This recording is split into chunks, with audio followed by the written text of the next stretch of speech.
Hello you beautiful people and welcome back to Let's Play Vampire the Masquerade Swansong, where we are still, well, lurking around. Yep, we have listened to her, and as we have a save game, right? I would actually like to try out if she will A, notice us, and B, okay, there is something to do.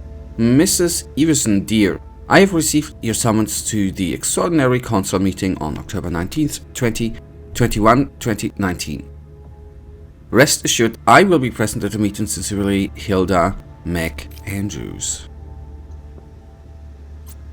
Okay, that was that. And I can open up that.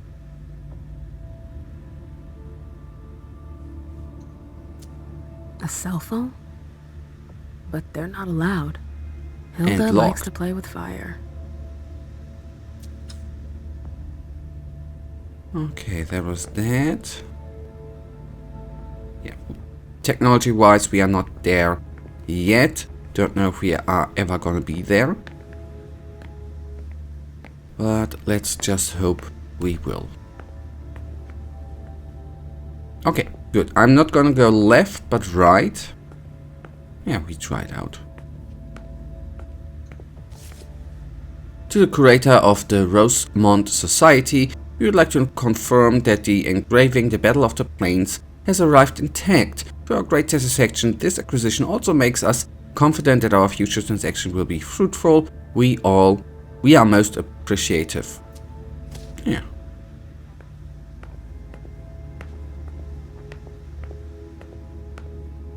Okay, that was that. Nice.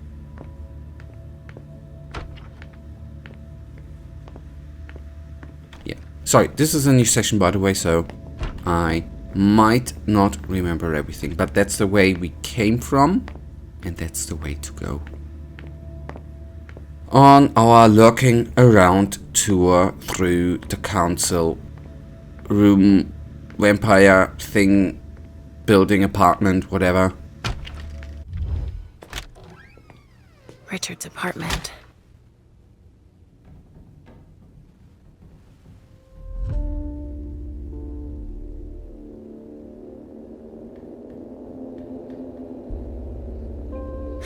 He didn't change a thing, as usual. Yep, Richard Dunham. Let's actually read that entry. There we go. Now, anew unalive to preserve the Masquerade, Richard declared his death in 1902 in Zurich. He moved to France, where he commenced practicing psychiatry in a number of hospitals under the name of Dr. Richard Dunham. In 1920, he relocated to the lunatic asylum in Bonn, where he met a young French patient who would serve as a catalyst for a revolution in the way he viewed his psychiatric research. It was in order to save this patient and her daughter, his most precious research subject, that he arranged their departure for the United States in 1939. At the onset of World War II, the Malkavians, in exchange for his services, aided his escape to Boston, where they had a powerful domain. Upon their arrival, Richard boasted of his research to Quentin King, the Malkavian prince of the city, and introduced him to two patients in his care, Leysha and her daughter Hesley. Hail this name man, Halsey. The court was just as fascinated as he was by the abilities of Richard's two patients, and in particular Leysha's visions.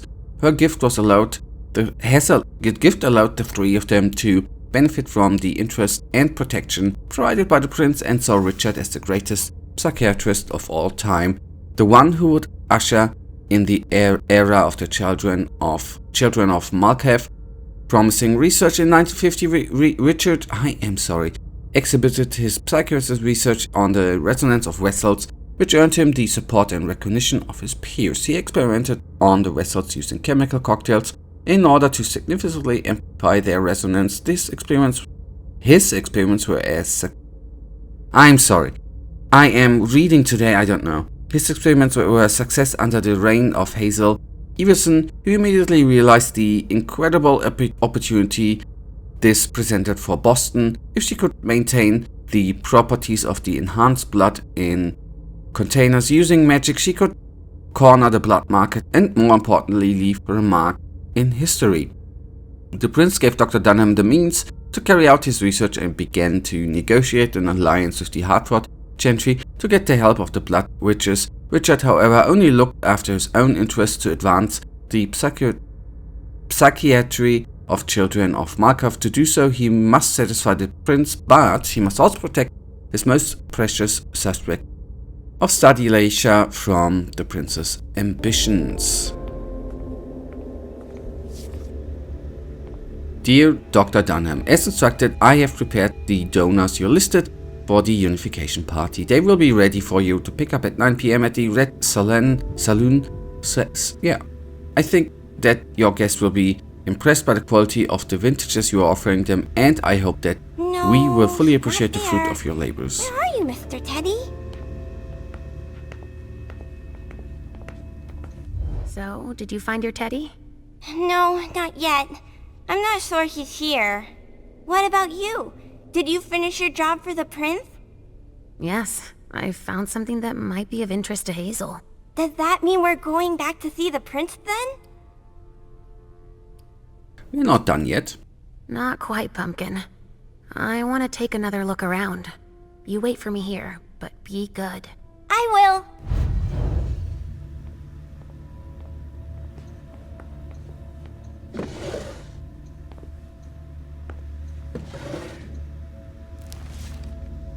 Archived Mr. Confidential Teddy. Report 1978, March 6.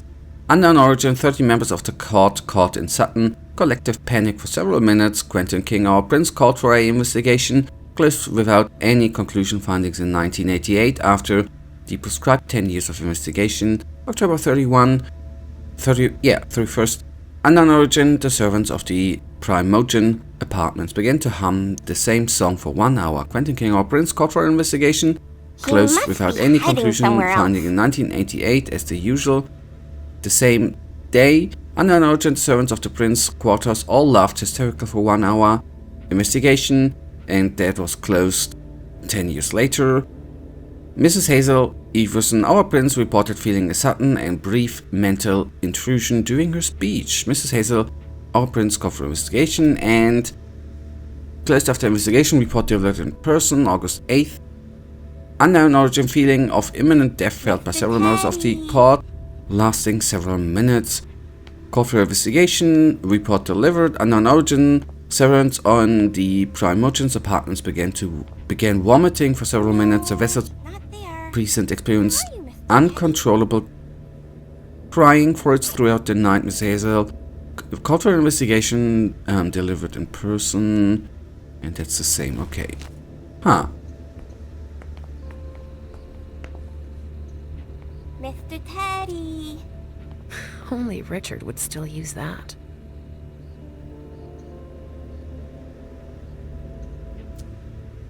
Nothing. Ugh. It's true that he always saves everything on old media.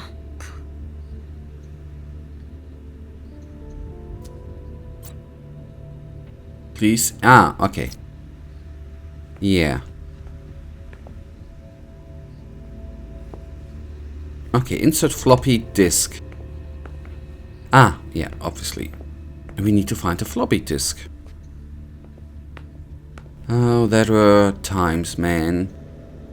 No, he's not there. Where are you, Mr. Teddy?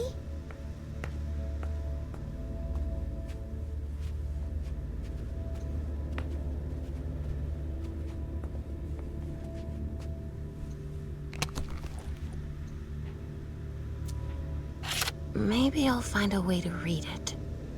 We will. So it was worth taking a look around. Now. Teddy. Now, yes, obviously. Sorry, I was stupid. And now we can consult, right? Dear Mr. Iversen, As per request, Mr. Underwood came to the Red Saloon to carry out our review in view of the collaboration with the Hartford Tremere. We can confirm that production can triple if we expand our operations into our basement. I think it would be wise to create a reserve and allocate only 1/3 of our production to Hartford. We will also provide a temperature-controlled storage area for this purpose. As for your more practical question, please do not include the formulas I have been able to work out in your dealings. Mr. Underwood also feels that we need to keep them secret in order to keep the advantage in agreement. We both feel that convincing them to send Tremere to Boston to perform the blood stabilization test would be a better alternative. Hiding somewhere else. The stabilization test would be a better alternative. As for an industrialized production of more than 400 units per week, I prefer to err on the side of caution. I am able to produce everything alone in my laboratory. Aiming for more at the start would require a move and would surely get us noticed by our suppliers of raw materials. I hope to have provided you with the missing information for your discussions on this agreement, which, in addition to the giant step forward that it will make possible for science, will undoubtedly be dawn of a new Boston under your reign. Sincerely yours, Mr. Dunham. Richard must have had a breakthrough, if Hazel's interested in it. And practically we would... Okay, so first of all, information, spy on... Okay, we still have a bit to do. And practically I would have guessed we would put the disc back into its location we found it, right? Ugh, impossible. It's locked. So I'm... investigate the members, get information on Beryl Underwood, so we are not yet done. Let me actually take a quick look here into the settings. And controls. Skip dialogue, run. Okay, there's the run thing. Oh, that's better.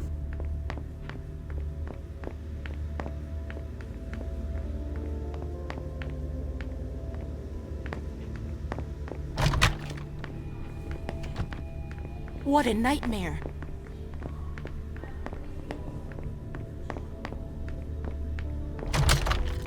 I know that we've already been here. I know, don't worry.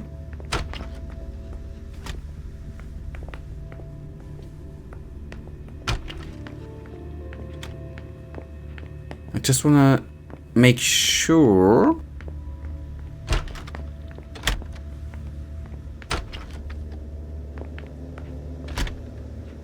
that I have looked at everything.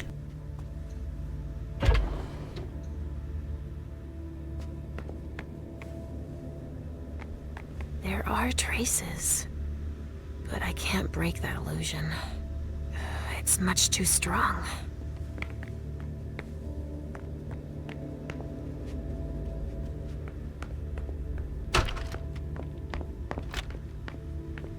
That is the way. Oh, shit. Locked from the other side. Okay, we have then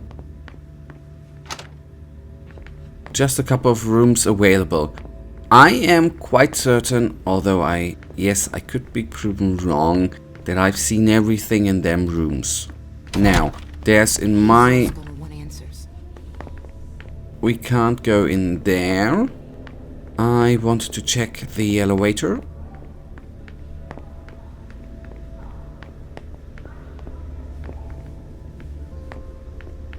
Okay. Then we take the option and talk to our kiddo. And with her go where we came from. No, to the prince then it goes, right? Because this door I check again, but it is bleeding closed. Yeah. Okay. Good, then we head out of here.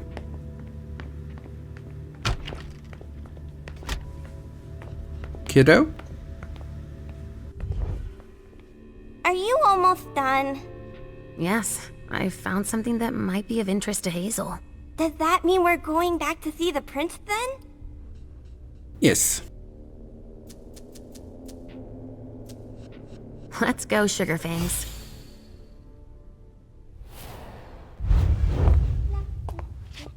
Leysha. I'm all ears. Everything went all right. I knew I could count on you. Was Halsey a good girl?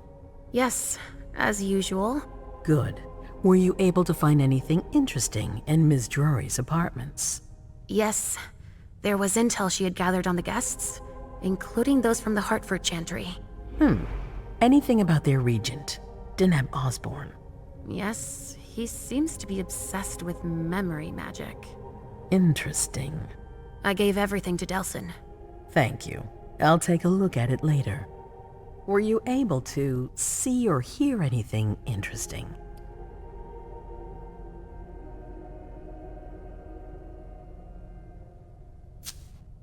Hilda was in her room. She was acting strangely. What do you mean? She was whispering things, talking to a picture of Emem. Touching, but that's of no importance. At Dijon's, I found a letter addressed to the Salem Chantry. Did he betray me for the Warlocks? I don't know. It just said that he's participating in your project, but that he would have preferred an agreement with Salem. Oh, I understand his recent allusions a little better now. I'm going to need to have a word with him. Go on.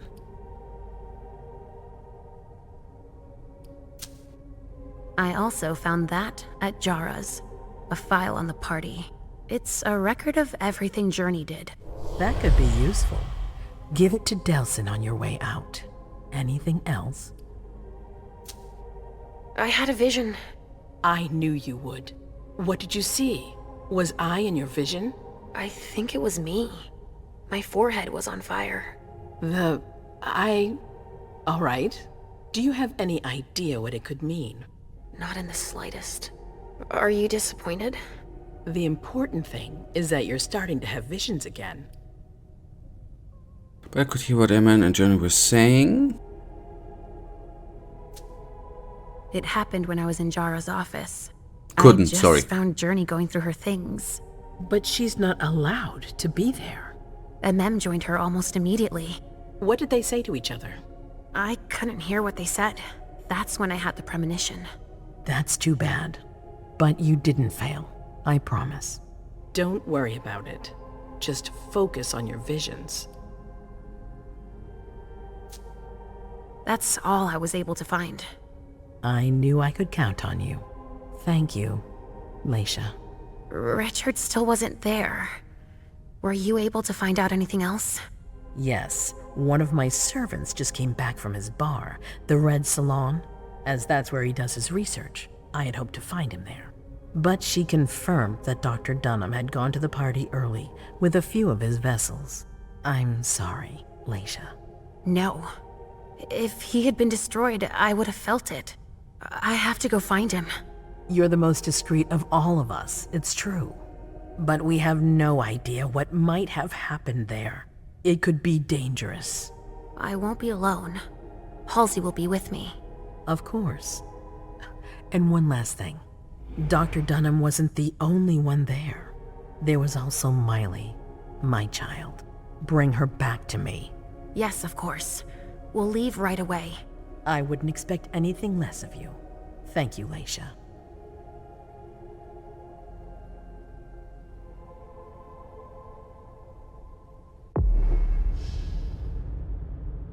Okay, now, overview scene 1.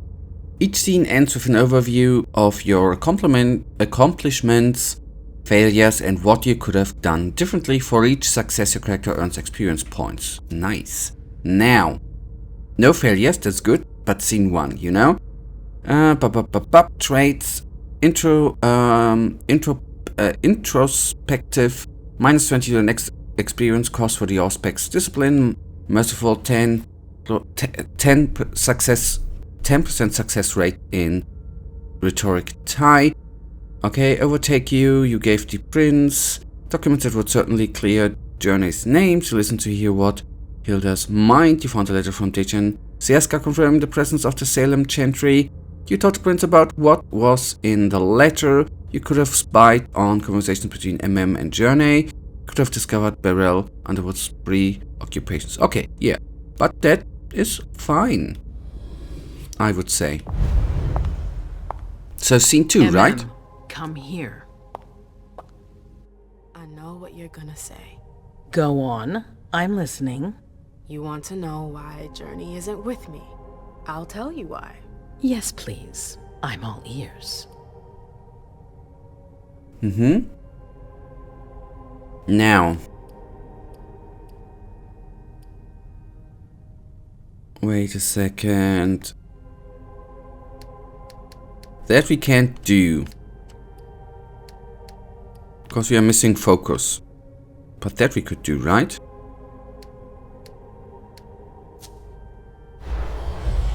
Oh, damn it. I searched everywhere, but she was already gone. I couldn't find her anywhere. So that's your story. I have to admit, I didn't believe you were capable of lying to me, face to face. And you weren't even able to do that properly. No, wait. Silence. You had your chance. Out of my sight. Go in the next room and await your new orders. Boss, I didn't take a look at the success rate. Now, you lied to your prince about the journey, but she didn't believe you. Nice. Put in her place, -6 the next appearance cost of the mentor attribute, but we still got some experience. Did some things right, and alternatively you could have taken responsibility for having deliberately disobeying the prince. Okay. Now, Eternal Protector, mortal kings had their lackeys. The Prince of Boston have Galeb. While rulers come and go, Galeb remains, and his presence tonight is not reassuring. So we can go through them profiles. I lost your character aura in conversation.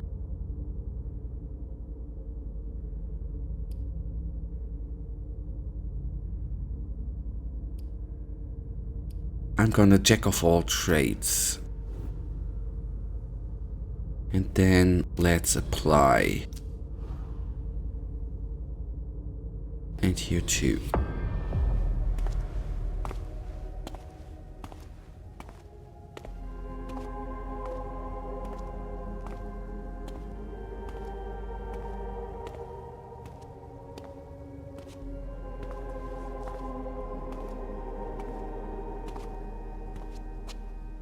My prince.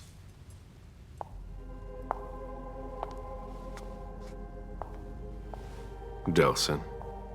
Bazori. It seems that the Camarilla is in danger. I am at your disposal.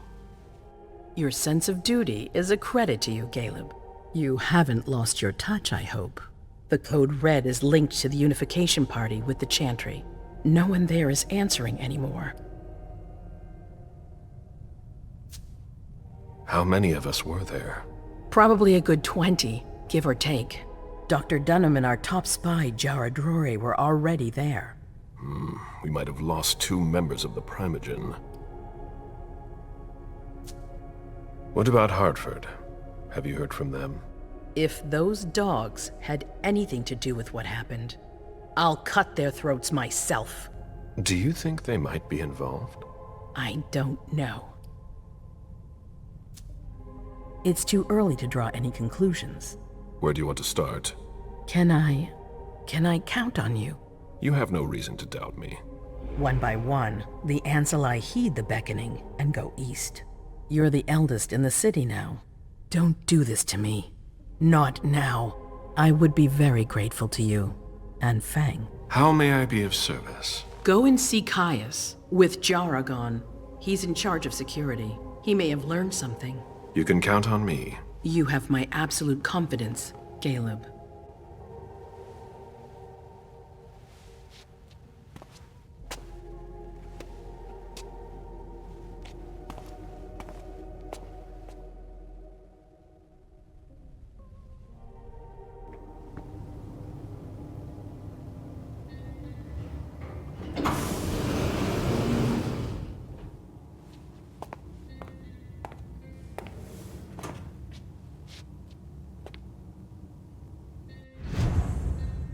Okay, guys, but that is then right now already gonna bring us to the end of today's episode. We are gonna go on here in the next one tomorrow. And you know, I, as usual, really thank you for watching. If you guys actually do have enjoyed today's episode, then please give me a little thumbs up and subscribe. And hopefully I see you in the next episode. Until then, I wish you all a wonderful day. Stay frosty. Bye.